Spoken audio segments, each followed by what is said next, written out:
Hi, everybody, and welcome to 5 Minute Crypto, brought to you by Bitget. You'll hear from founders, builders, investors, and traders as we discuss all things crypto in just 5 minutes. In today's episode, we're going to be talking about Market Making 101, and we're very pleased to welcome our guest, Nicholas Pelecanos, who is the founder and CEO of Trireme Trading and the former CFO of DAOmaker. So first of all, Nick, I just want to say a huge thank you for joining us today and sharing some insights with our listeners. No worries. Thanks for having me. Okay, so to kick things off, I think it would be really good if you could just share a little bit about your personal journey into the world of market making cryptocurrency, and maybe just give a breakdown of Trireme Trading, what you guys do, just share something with the listeners. Sure, yeah. So I got involved in the crypto industry in late 2016. I started as a treasury manager. So a lot of crypto projects, when they list, about 99% of their treasury value is their own native token, but few of them have a strategy around what they should be doing with that asset. So initially what I was doing was providing that strategy, and that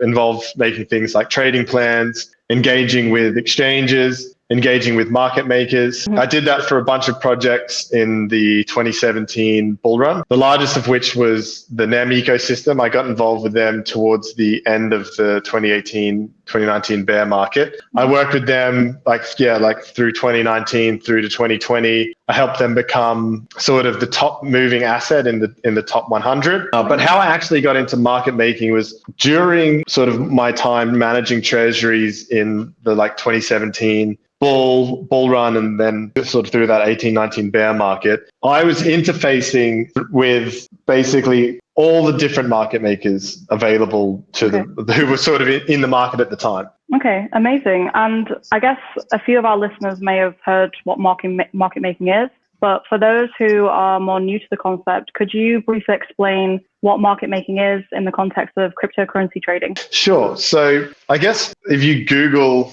market making and you look for a definition on Investopedia or something, it'll say something like you're capturing a spread between a bid and an ask. And what that means is you might put a small buy order in, hoping to get it filled, and then immediately place a sell order right above what you got filled on. And you'll be trying to capture a small spread in between those two orders. That's kind of what market making was initially. It's someone who's going to be providing liquidity to the market. In crypto, it's a little different because it's not so much about let's capture spread. It's more about let's provide depth. I mean, not all market makers are doing that, but all projects need really good depth, because if you have good depth, you can have good tradability. If you had good tradability, you'll have a larger trading community around the project. So we focus heavily on providing depth so that clients have a highly liquid tradable asset. Okay. And how do market makers like Trireme contribute to the overall health and liquidity of the cryptocurrency market? We're always providing liquidity. And like I said, most market makers' jobs are to provide depth. What you will find is a lot of market makers aren't actually that good at providing depth. And this is the issue I found when I was managing treasuries. What a lot of market makers are doing is just trying to provide some level of tradability to these markets. But a lot of the business models these market makers operate on aren't aligned with the goals of the treasury. With our treasury management strategies, we're always provisioning assets to be able to step in and be the buyer of last demand. So we kind of take the view that a central bank would, where we would say, okay, say for instance, like the US dollar started collapsing, you would see the central bank would step in and buy it. Likewise, when markets are running too hot, like we've seen over the last 2 years, they sell assets to try and cool things down. So we're not trying to cool things down per se, but we're definitely trying to stop things from going into a death spiral and continue to fall down. So we're always going to be the backstop, the buyer of last demand.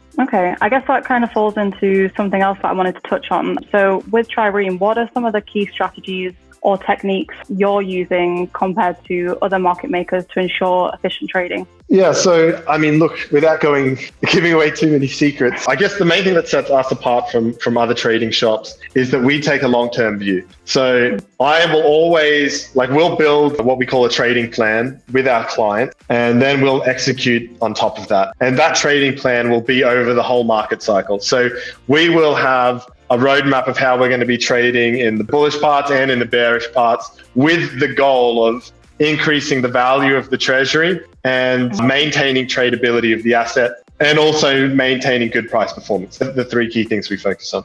Okay, yeah, thank you for sharing that with us. Also, I touched earlier on the fact that some people have heard of market making, maybe they don't really know what it does or what impact it has on the industry as a whole. What are some common challenges or misconceptions about market making that you encounter on a day-to-day basis? Look, there is a lot of misconceptions because the concept of market making in crypto is actually quite complex, and people don't intrinsically get it until they're actually looking at it. So I think that one thing you always see on Twitter is it's like, oh, the market makers control the market. The market makers are dumping on us. The market makers meet in some like dark office and plan out how Bitcoin is going to perform. Like that's not factual. Like what a market maker is doing is like they're providing liquidity and they're also trying to make P&L on that. Think about it. Like in order to move a market up or down, you need a tremendous amount of capital to sort of create whatever people think that these evil market makers are doing. But in actual fact, what you'll find is often they're just trying to capture some sort of trading range to capture some spread, or some market makers will just be putting orders in the book, but they're not focused on P&L. Like it'll just be like providing base liquidity so that there is some tradability within the asset. Yeah.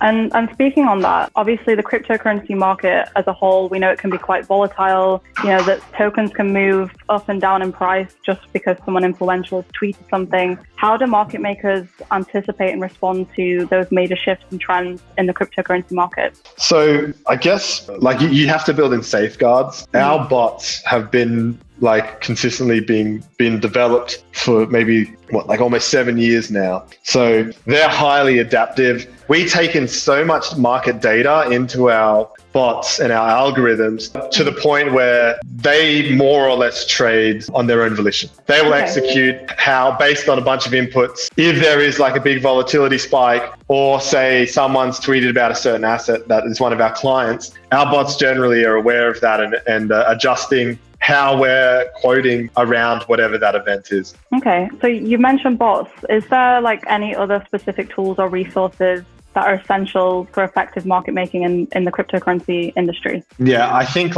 it can't be done by human. It has to be automated. So you need to have a really good tech team. I actually think our tech team's the best in the industry. They're the best people I've ever worked with anyhow. Yeah, you also need, highly competent traders to do this stuff. But I think one thing, what I guess our edge is, in my experience, other market makers haven't focused too much on, is properly understanding the project that you're working with. And if you have a really deep understanding of that project, you're going to be able to properly trade around it and make sure that the tradability, which is something I keep mentioning, is always at a really high level. Yeah, of course. And for anyone who maybe is tuned in, they're listening, they're interested in maybe becoming a market maker or getting involved in some way, what advice would you give as a CEO of one of the well-known market makers in the space? How would they enter into that world? They should just give me a buzz. Call me up. If you're good and you have good trading talent, or you're a good tech person, a coder, you've got strong math. If you're good at any of those things in isolation, or all of them, message me. Yeah, if you want to get involved, I think probably what the best place to start is hummingbot.io. So you can go on there, you can get a basic market making bot, you can run it on a centralized exchange, right? Because centralized exchange market making is very different to decentralized exchange market making.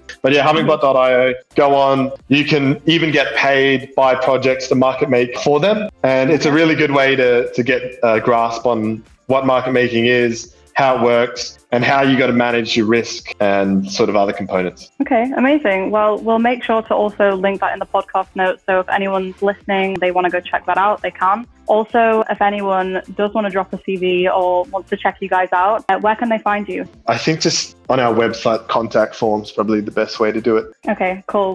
We'll add that to the podcast notes as well. So we'll leave your social media handles, your website. So if anyone is interested in checking Trireme out, you can go look for yourselves. Nick, before we wrap things up, is there anything else that maybe we haven't touched on that you think important for the listeners to know? Yeah, I guess I'll just give one parting piece of wisdom. When you're trading, you always just need to understand what price is. And I always ask this to my clients and when we're bringing on new traders, what actually is price? And you get an array of different answers, but price is literally just the intersection of a supply and demand curve, right? That's all it is. So if you can really be on top of what supply is and then what expected demand is, then you're going to have a really good indication of what price is and what it should be. In our industry, where we lack proper valuation techniques, like, in traditional finance, you need to be on top of supply and you need to be on top of expected demand. And basically all we do every day is focus on what those two things are as a market making and trading shop. So if you want to be like a good trader, you need to be on top of those two key things. Okay, interesting. Well, Nick, thank you so much for joining us today. I know I've definitely learned a few things, so I'm sure the listeners have too. So thank you so much. Again, I'll link all of your information below so people can check you out. And listeners, we'll see you next time. Thanks, Nick. No worries. Thanks a lot, mate. Bye-bye. Thank you.